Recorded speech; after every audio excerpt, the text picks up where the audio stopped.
Thank you, Justin. Gator baseball is back in full swing. WFT sports anchor Todd joins us to talk about the midweek home game. That's right. The Gators look to bounce back tonight after a tough road loss yesterday. Coming up in sports, we'll preview the Gators matchup against the University of North Florida tonight. Don't go anywhere. Sports is up next.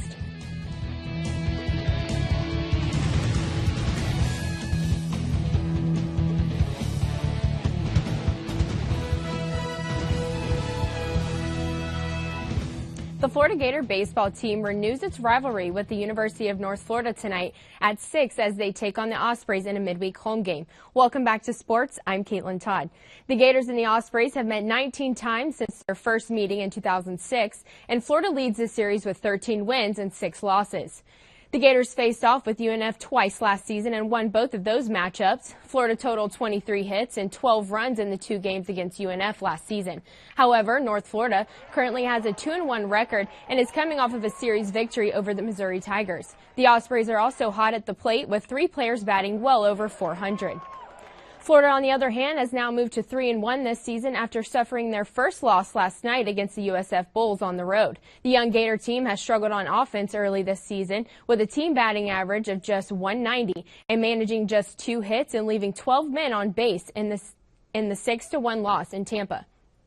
Staying on the diamond, the Florida Gator softball team has been perfect so far in their 2019 campaign. The Gators are coming off of a 5-0 sweep in the Littlewood Classic held in Arizona over the weekend. Florida is led by their star senior in Amanda Lorenz, who boasts a .469 batting average. Lorenz says she's just trying to get on base for her teammates.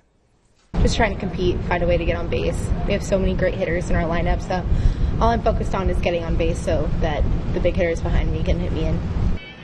Florida improves to 11-0 on the season and takes on Jacksonville University tonight in a midweek matchup on the road.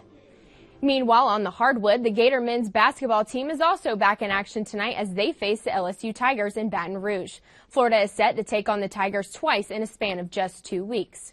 In last season's sole matchup between the Gators and the Tigers, Florida came out with a win, beating the Tigers by a score of 73-64. However, LSU has been a force to be reckoned with this season, holding a 21-4 overall record, 11-1 in conference play, and they're also ranked 13th in the country.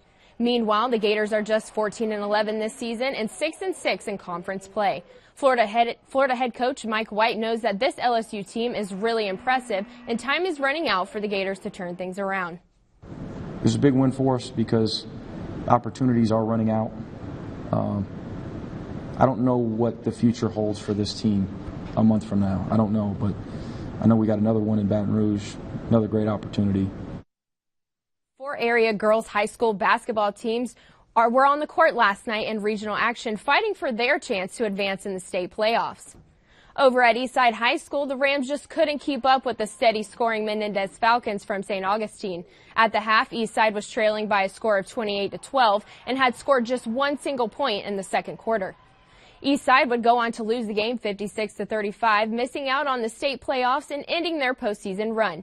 Meanwhile, 3 other area teams advanced last night to move on to state semifinal action, one being the PK Young Blue Wave, who hosted University Christian of Jacksonville and won their regional matchup 58-41. PK Young returns to play in state semifinal action on February 27th. In addition to the Blue Wave, the Trenton Tigers also moved on in state playoff action as they beat Branford last night by a close score of 53-46.